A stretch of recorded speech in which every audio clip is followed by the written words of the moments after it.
Hay historias que parecen imposibles de comprender, historias que nos obligan a mirar de frente algunas de las preguntas más incómodas sobre la mente humana. ¿Qué ocurre cuando una persona que aparentemente tiene una vida normal comienza a perder el contacto con la realidad? ¿Qué sucede cuando una madre empieza a experimentar pensamientos que ella misma no comprende? ¿Y qué pasa cuando la enfermedad mental, el tratamiento médico, el agotamiento y la desesperación comienzan a mezclarse hasta crear una situación que nadie parece capaz de detener? En enero de 2023, una familia de Duxbury, Massachusetts, quedó destruida. 3 niños pequeños murieron. Cora tenía 5 años, Dawson tenía 3 y Callan tenía apenas 8 meses. La persona acusada de haberlos matado fue su propia madre, Lindsay Clancy, una mujer de 30 y pocos años, una enfermera especializada en obstetricia, una madre que, hasta entonces, llevaba una vida que desde fuera podía parecer completamente normal. Pero detrás de esa apariencia existía otra historia. Una historia de ansiedad, insomnio, pensamientos intrusivos, tratamientos psiquiátricos, ideas suicidas y, según la defensa, una enfermedad mental que terminó evolucionando hasta convertirse en una psicosis posparto extrema. La fiscalía cuenta una historia completamente diferente. Para los fiscales, Lindsay no fue una mujer completamente desconectada de la realidad. Fue una persona que tomó decisiones deliberadas, que planeó lo que iba a hacer y que sabía exactamente lo que estaba haciendo. Hoy, Lindsay Clancy está siendo juzgada por 3 cargos de asesinato y el juicio continúa. Por eso este video no pretende decirte cuál de las dos versiones es verdadera. El tribunal todavía debe decidirlo, pero sí podemos hacer algo diferente. Podemos analizar la psicología detrás de uno de los casos criminales más perturbadores de los últimos años, porque quizá la pregunta más difícil no sea solamente qué hizo Lindsay Clancy, sino qué estaba ocurriendo dentro de su mente. Para esto, empezaremos con la vida antes de la tragedia. Cuando escuchamos una historia como esta, nuestro cerebro busca inmediatamente una explicación. Queremos encontrar el momento exacto en el que una persona se convirtió en aquello que terminó haciendo. Queremos encontrar una señal, algo que nos permita decir, ahí estaba, desde entonces se veía venir. Pero la mayoría de las tragedias psicológicas no funcionan así. No existe necesariamente un momento en el que todo cambia. A veces existe una acumulación, pequeñas señales, cambios en el comportamiento, problemas de sueño, ansiedad, pensamientos extraños y cambios de ánimo. Y una persona que continúa funcionando aparentemente con normalidad mientras internamente comienza a deteriorarse. Eso es precisamente lo que hace tan difícil entender la historia de Lindsay Clancy, porque antes de enero de 2023 no era conocida públicamente como una persona peligrosa. Era madre, era esposa, era enfermera y tenía 3 hijos pequeños. Su hija Cora nació en 2017, su hijo Dawson en 2019 y su hijo menor, Callan, nació en 2022.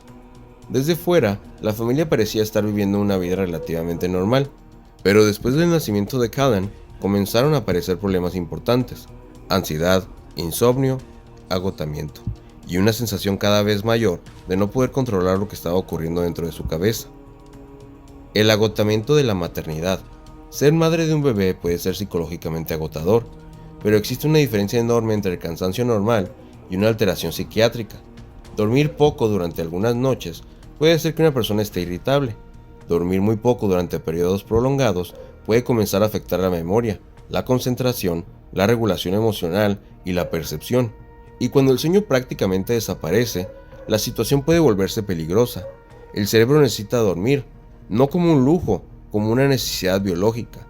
Durante el sueño se regulan procesos relacionados con la memoria, las emociones y la función cognitiva. Por eso el insomnio severo puede convertirse en algo mucho más que en cansancio. Puede convertirse en un amplificador de problemas psicológicos. Y en el caso de Lindsay, el insomnio terminó convirtiéndose en uno de los elementos centrales de la historia. Ahora pasemos a cuando la ansiedad comienza a cambiarlo todo. A finales del 2022, Lindsay comenzó a experimentar un deterioro importante de su salud mental. Había ansiedad, había desesperanza y comenzaron a aparecer pensamientos que ella misma describía como intrusivos. Aquí necesitamos detenernos, porque la palabra pensamiento puede resultar engañosa. Todos tenemos pensamientos extraños, pensamientos violentos, pensamientos absurdos, imágenes mentales que aparecen de repente.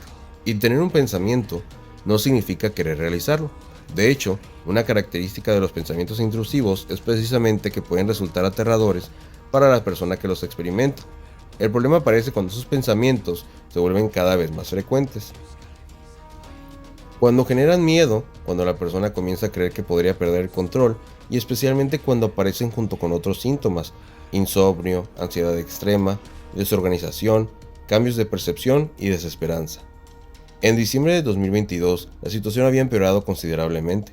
Lindsay había tenido contacto con profesionales de salud mental, había recibido diferentes medicamentos y había expresado preocupaciones sobre su estado psicológico. También había tenido pensamientos suicidas, pero todavía existía una diferencia fundamental. No parecía existir, al menos según varios testimonios presentados durante el juicio, una percepción clara de que Lindsay fuera a convertirse en un peligro para sus hijos. Y aquí aparece una de las tragedias más difíciles de la prevención en salud mental. A veces las señales están presentes, pero no significa lo mismo para todos.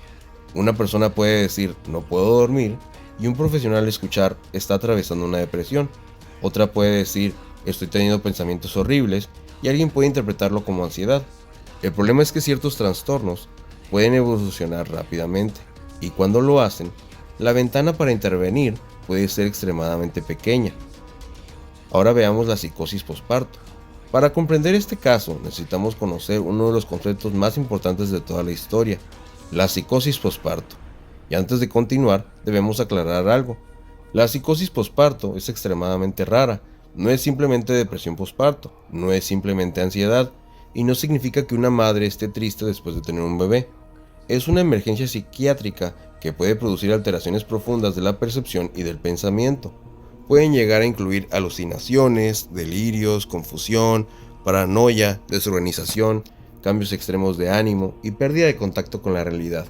Una persona puede escuchar voces, puede creer cosas que no son ciertas, puede interpretar acontecimientos normales como amenazas, puede desarrollar ideas completamente desconectadas de la realidad, y lo más importante, puede no darse cuenta de que está enferma.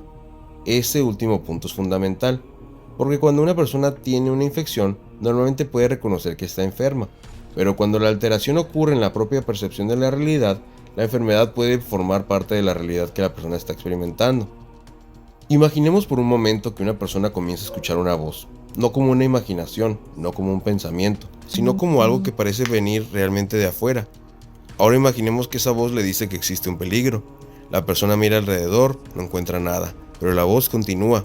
Para nosotros sería irracional creerla. Para la persona puede ser completamente real. Y aquí está uno de los mayores errores cuando hablamos de la psicosis. Pensamos que la persona está fingiendo, o que simplemente debería saber que no es real. Pero si la percepción está alterada, la experiencia subjetiva puede ser extraordinariamente convincente. Esto no significa que toda persona con psicosis sea peligrosa. De hecho, la inmensa mayoría de las personas con enfermedades mentales graves no cometen actos violentos. Esto es importantísimo. No debemos convertir un caso extraordinario en una representación de millones de personas. La psicosis no equivale a violencia, pero una psicosis grave y no controlada sí puede alterar profundamente la capacidad de una persona para interpretar la realidad. Y precisamente eso es lo que la defensa de Lindsay sostiene que ocurrió. Aquí aparece otra pieza fundamental: el tratamiento y los medicamentos. Durante los meses anteriores a la tragedia, Lindsay recibió diferentes medicamentos psiquiátricos. Durante el juicio se ha hablado de numerosos cambios de medicación y de múltiples profesionales involucrados en su atención. La defensa sostiene que existió una combinación peligrosa: una persona extremadamente vulnerable, privación severa del sueño, un posible trastorno bipolar, psicosis posparto y una cantidad considerable de medicamentos que, según la defensa, pudieron contribuir a su deterioro. La fiscalía presenta una interpretación diferente, y aquí debemos ser muy cuidadosos, porque que una persona haya tomado muchos medicamentos no demuestra por sí mismo que esos medicamentos hayan causado psicosis. La relación entre medicamentos y síntomas psiquiátricos es compleja. Algunos medicamentos pueden producir efectos secundarios, otros pueden ayudar a controlar determinados síntomas, y en ocasiones diferentes medicamentos pueden interactuar de maneras difíciles de predecir. Por eso no basta con mirar una lista de recetas, es necesario analizar qué medicamento tomó, en qué dosis, durante cuánto tiempo, qué otros medicamentos estaba tomando, qué síntomas tenía antes, qué síntomas aparecieron después y cómo evolucionó su estado mental. Y precisamente por eso el tratamiento médico se ha convertido en uno de los grandes puntos de discusión del juicio. Existe otro elemento que puede parecer secundario, pero probablemente sea uno de los más importantes: el sueño. En diferentes testimonios del juicio se ha hablado de la dificultad extrema de Lindsay que tenía para dormir. Y esto importa porque el sueño y la salud mental mantienen una relación bidireccional. La ansiedad puede impedir dormir, pero la falta de sueño también puede aumentar la ansiedad. La falta de sueño puede empeorar el estado de ánimo, puede afectar la memoria, puede reducir la capacidad para controlar impulsos y en casos extremos puede incluso producir alteraciones perceptivas. Ahora imaginemos combinar eso con una enfermedad psiquiátrica, con cambios hormonales después del parto, con ansiedad, con medicamentos, con pensamientos suicidas y con una persona que estaba intentando continuar funcionando como madre. La pregunta deja de ser ¿por qué simplemente no pidió ayuda? Y empieza a ser ¿cuántas señales puede soportar una persona antes de que su capacidad para pedir ayuda también comience a deteriorarse? En enero de 2023, Lindsay llegó a recibir atención psiquiátrica hospitalaria. Fue ingresada brevemente en McLean Hospital.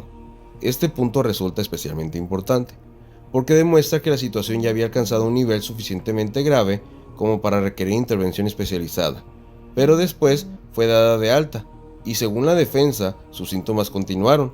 Según distintos testimonios, todavía existían problemas importantes relacionados con ansiedad, sueño, pensamientos intrusivos y su estado emocional. Y aquí aparece una de las preguntas más difíciles de toda la historia. ¿Qué ocurre cuando un sistema de salud reconoce que una persona está sufriendo, pero no reconoce hasta dónde puede llegar ese sufrimiento? No necesariamente porque alguien haya actuado con negligencia, a veces porque los síntomas son ambiguos, porque el paciente no cuenta todo, porque la información está dividida entre diferentes hospitales, porque una persona puede negar pensamientos que le avergüenzan, o simplemente porque nadie puede predecir perfectamente el futuro. La psiquiatría trabaja con probabilidades, no con certezas absolutas, y eso hace que algunos casos sean terriblemente difíciles de prevenir. Uno de los elementos más perturbadores que han aparecido durante el juicio es una nota en la que Lindsay expresaba sentimientos de insuficiencia relacionados con la maternidad. La idea de no ser buena madre, de sentirse sobrepasada, de no estar cumpliendo con lo que esperaba de sí misma, y psicológicamente esto tiene mucho sentido, porque la intensidad de estar rodeada de expectativas. Una madre debe estar feliz, debe amar cada momento, debe sentirse agradecida, debe saber qué hacer, debe proteger a sus hijos, y cuando una mujer experimenta depresión, ansiedad o pensamientos intrusivos después del parto, puede sentir que está fallando, y esa sensación puede generar vergüenza. La vergüenza puede producir silencio, y el silencio puede impedir que la persona explique la gravedad de lo que está experimentando. Es un círculo peligroso. No quiero decir lo que estoy pensando porque van a pensar que soy una mala madre, pero precisamente porque no lo dice, nadie puede comprender completamente lo que está ocurriendo. Y entonces llegamos al día que cambió todo. 24 de enero de 2023, Duxbury, Massachusetts. Lindsay estaba en casa con sus 3 hijos, Cora, Dawson y Callan. Durante el día hubo actividades familiares normales, mensajes, conversaciones, la rutina de una familia. Y eso es precisamente lo que hace que la historia resulte tan difícil de procesar. No existe una escena cinematográfica, no existe una señal evidente para quien está mirando desde fuera. Existe una tarde aparentemente cotidiana y después, la tragedia. Según la fiscalía, Lindsay hizo que su entonces esposo, Patrick, saliera de la casa para recoger comida. Cuando él se fue, Lindsay mató a sus 3 hijos utilizando bandas de ejercicio. Después intentó quitarse la vida, se hizo cortes y finalmente saltó desde una ventana del segundo piso. Sobrevivió, pero sufrió lesiones que la dejaron paralizada de la cintura hacia abajo. Cuando Patrick regresó, encontró a los niños muertos y a Lindsay gravemente herida. La llamada al 911 se convirtió posteriormente en una de las piezas más difíciles de escuchar durante el juicio, porque en ese momento ya no existía ninguna discusión psicológica, ningún debate teórico, solo una familia destruida. Después de una tragedia así, aparece inevitablemente una pregunta: ¿por qué? ¿Por qué una madre mataría a sus propios hijos? Y el cerebro humano busca una respuesta simple: maldad, locura, desesperación, venganza. Algo tuvo que haber pasado, pero la realidad puede ser mucho más incómoda, porque quizá la respuesta no sea una sola cosa, quizás sea una combinación de factores: una enfermedad mental, privación del sueño, cambios hormonales, ansiedad, pensamientos suicidas, medicamentos, aislamiento y una percepción de la realidad que pudo estar deteriorándose. O quizá, como sostiene la fiscalía, la explicación sea diferente. Y precisamente eso es lo que el juicio intenta determinar. El caso de Lindsay Clancy puede entenderse como 2 historias que compiten entre sí. La primera es la historia de la defensa. Según esta versión, Lindsay estaba atravesando una enfermedad psiquiátrica extrema. La defensa sostiene que padeció trastorno bipolar y psicosis posparto, y que su tratamiento farmacológico agravó su estado. Desde esa perspectiva, la mujer que cometió los asesinatos no estaba pensando como una persona psicológicamente sana, estaba atrapada dentro de una enfermedad. La segunda historia es la de la fiscalía. Los fiscales sostienen que Lindsay actuó deliberadamente. Han presentado evidencias de búsquedas de internet, comunicaciones y comportamientos que, según ellos, demuestran planificación y conciencia. Entre las búsquedas presentadas ante el jurado, aparecen preguntas relacionadas con psicosis, alucinaciones y métodos de suicidio. También se presentó una búsqueda realizada días antes de los asesinatos. ¿Can you treat a sociopath? ¿Se puede tratar a un sociópata? Ya que parece algo psicológicamente fascinante. Una búsqueda en Google puede significar muchas cosas. Puede ser una señal de enfermedad, puede ser una búsqueda de información, puede ser miedo, puede ser curiosidad o puede ser parte de una planificación. El significado depende del contexto y precisamente por eso el jurado debe observar el conjunto de evidencia, no una búsqueda aislada. Esta es probablemente la pregunta psicológica central. ¿Estaba psicótica? Y debemos ser extremadamente cuidadosos, porque desde fuera no podemos diagnosticar a Lindsay Clancy, no podemos examinarla, no podemos reconstruir completamente su experiencia interna, y no podemos convertir una hipótesis de la defensa en un hecho, pero sí podemos explicar qué significa realmente estar psicótico. La psicosis no es simplemente estar muy alterado, es una alteración profunda de la percepción de la realidad. Una persona puede experimentar delirios, alucinaciones, pensamiento desorganizado y una convicción extraordinariamente fuerte de que determinadas ideas son verdaderas. En algunos casos, la persona puede desarrollar lo que se conoce como una realidad delirante. Dentro de esa realidad, acciones que desde fuera parecen completamente irracionales pueden tener una lógica interna, y esto plantea una cuestión fundamental en el ámbito criminal. No basta con preguntar ¿hizo esto? También puede ser necesario preguntar ¿comprendía lo que estaba haciendo? ¿Comprendía que estaba mal? ¿Podía controlar su conducta? Y dependiendo de la jurisdicción y de la evidencia, esas preguntas pueden tener consecuencias legales enormes. Hay otro concepto que debemos separar de la psicosis, los pensamientos intrusivos, porque este caso también ha generado mucha confusión alrededor de ellos. Una persona puede pensar, ¿y si lastimo a mi hijo? Y sentir inmediatamente horror. Eso no significa que quiera hacerlo. De hecho, precisamente el miedo y la repulsión que produce el pensamiento pueden demostrar que la persona lo considera contrario a sus valores. Esto ocurre en diferentes trastornos de ansiedad y obsesivos. El pensamiento aparece, la persona lo interpreta como peligroso, se asusta, intenta eliminarlo, y cuanto más intenta eliminarlo, más vuelve. Pero eso es diferente de una persona que desarrolla una creencia delirante. En la psicosis, el problema puede no ser solamente estoy pensando algo horrible, puede ser esto está ocurriendo realmente, y distinguir ambas experiencias es fundamental, porque desde fuera pueden parecer similares, pero psicológicamente son radicalmente diferentes. ¿Puede una madre amar a sus hijos y hacerles daño? Esta probablemente sea una de las preguntas que más incomodan a las personas, y la respuesta es difícil. Sí, una persona puede sentir amor por sus hijos y al mismo tiempo encontrarse en un estado mental gravemente alterado. Eso no significa que el amor justifique una conducta. No la justifica, pero la psicología no intenta justificar, intenta explicar. Y explicar no significa absolver. Podemos estudiar por qué ocurre una conducta sin afirmar que esa conducta sea moralmente aceptable. Esta distinción es fundamental, porque cuando confundimos explicación con justificación, dejamos de poder estudiar objetivamente el comportamiento humano. Hay otra persona cuya experiencia no podemos olvidar: Patrick Clancy, el padre de los niños, el esposo de Lindsay, el hombre que regresó a su casa aquel día y encontró a sus 3 hijos muertos. Su testimonio ha sido uno de los elementos más dolorosos del juicio, y su historia introduce otra dimensión psicológica, el trauma, porque cuando ocurre una muerte traumática, el cerebro no procesa el acontecimiento como procesa una experiencia cotidiana. Los recuerdos pueden aparecer repetidamente, imágenes, sonidos, sensaciones, preguntas, culpa, rabia, confusión.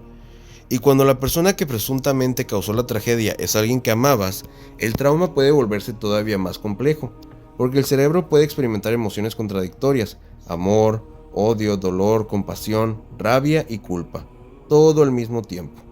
No existe una manera sencilla de procesar algo así. Hoy, agosto de 2026, Lindsay Clancy continúa enfrentando el juicio. El jurado ha escuchado testimonios de familiares, profesionales de la salud mental, investigadores y expertos. Se han presentado mensajes, registros médicos, datos de su teléfono, búsquedas en internet y testimonios sobre su comportamiento antes y después de los asesinatos. Durante las últimas semanas, el estado mental de Lindsay ha sido uno de los más grandes protagonistas del proceso.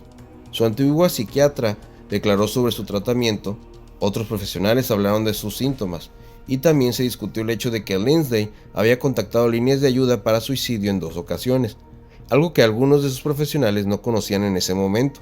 Mientras tanto, la fiscalía ha intentado mostrar una imagen diferente, una mujer que buscaba información, que tomó decisiones, que consiguió que su esposo saliera de casa y que, según los fiscales, actuó de manera deliberada.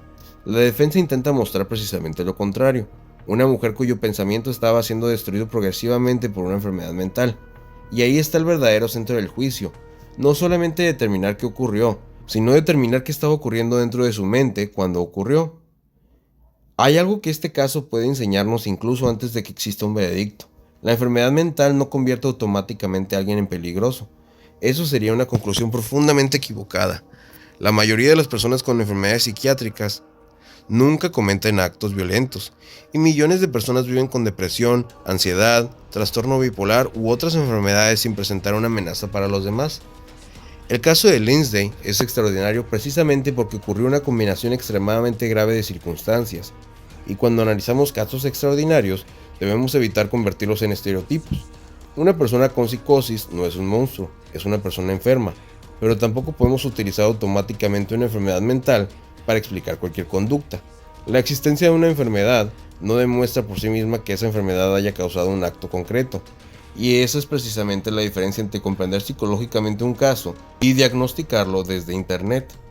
Quizá la pregunta más útil no sea solamente quién tiene la culpa, sino qué señales existían, porque cuando una tragedia ya ocurrió, el cerebro busca señales retrospectivamente, y todo parece obvio, pero en tiempo real las cosas no son tan claras. Una madre agotada, una mujer con ansiedad, una persona que no puede dormir, alguien que tiene pensamientos intrusivos, todo eso puede ocurrir sin terminar en una tragedia. Por eso la prevención requiere algo más que reconocer síntomas, requiere sistemas, comunicación entre profesionales, seguimiento, evaluaciones apropiadas, educación familiar y una cultura donde una madre pueda decir: estoy teniendo pensamientos que me asustan, sin sentir inmediatamente que será juzgada como una mala madre, porque el silencio puede ser peligroso y pedir ayuda debería ser visto como una señal de protección, no como una señal de fracaso. Existe una idea equivocada que este caso ha puesto nuevamente sobre la mesa, que la psicosis o posparto es simplemente una versión extrema de la depresión posparto. No lo es, son condiciones diferentes. Y aunque ambas puedan aparecer después del nacimiento del hijo, la psicosis posparto puede avanzar rápidamente y requiere atención psiquiátrica urgente. Entre las señales de alarma pueden aparecer insomnio extremo, confusión, paranoia, alucinaciones, ideas delirantes, comportamiento extraño o desorganizado, cambios extremos de ánimo y especialmente una desconexión evidente de la realidad. No todas las mujeres con depresión posparto desarrollan psicosis. De hecho, la psicosis posparto es poco frecuente, pero precisamente por ser una emergencia tan grave, reconocerla puede ser cuestión de vida o muerte. Esta es probablemente la pregunta que más atormenta a una familia después de una tragedia. ¿Qué habría pasado si? ¿Qué habría pasado si alguien hubiera detectado otra señal? ¿Qué habría pasado si otro profesional hubiera hecho otra pregunta? ¿Qué habría pasado si hubiera recibido otro tratamiento? ¿Qué habría pasado si no hubiera sido dado de alta? ¿Qué habría pasado si hubiera dormido? ¿Qué habría pasado si alguien hubiera comprendido de lo que estaba ocurriendo dentro de su cabeza? Esas preguntas pueden perseguir a una persona durante décadas, pero existe una realidad dolorosa. No podemos regresar. No podemos experimentar una historia alternativa. Solo podemos analizar lo ocurrido y aprender. Porque si existe una lección que puede extraerse de esta tragedia, es que las enfermedades mentales graves no siempre aparecen de manera espectacular. A veces comienzan silenciosamente, con una persona que dice: no estoy durmiendo, o estoy demasiado ansiosa, no sé qué me está pasando, estoy teniendo pensamientos que me asustan, y esas frases merecen ser escuchadas. Quizás lo más perturbador de esta historia sea que dos cosas pueden ser ciertas al mismo tiempo.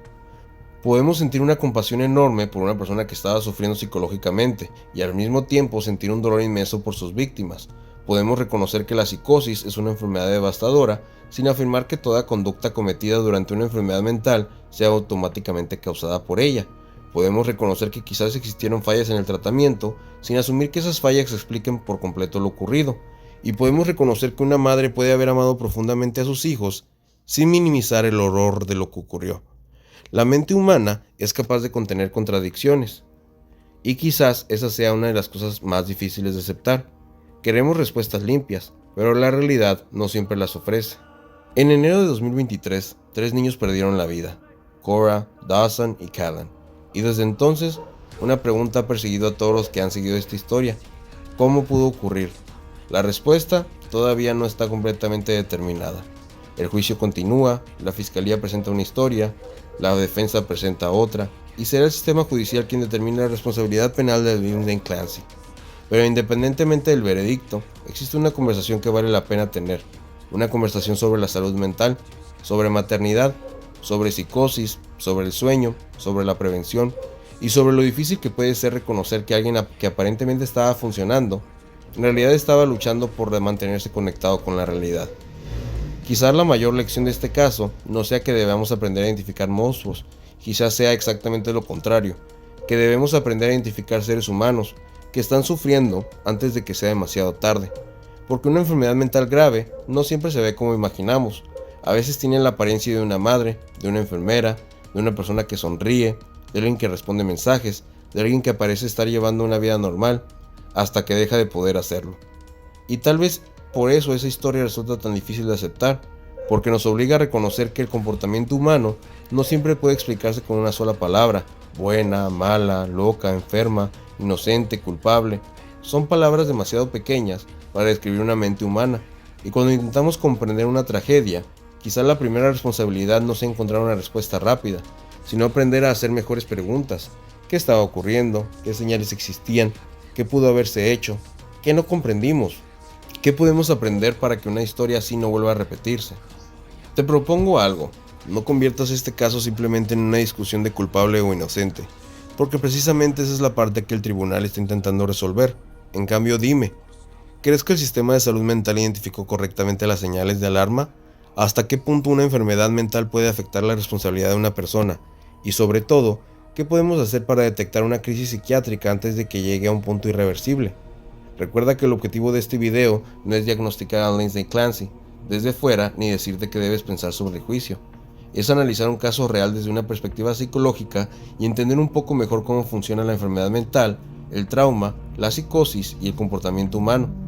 Si te interesan los análisis de psicología, conducta humana, trauma y causas reales, suscríbete para no perderte los próximos videos.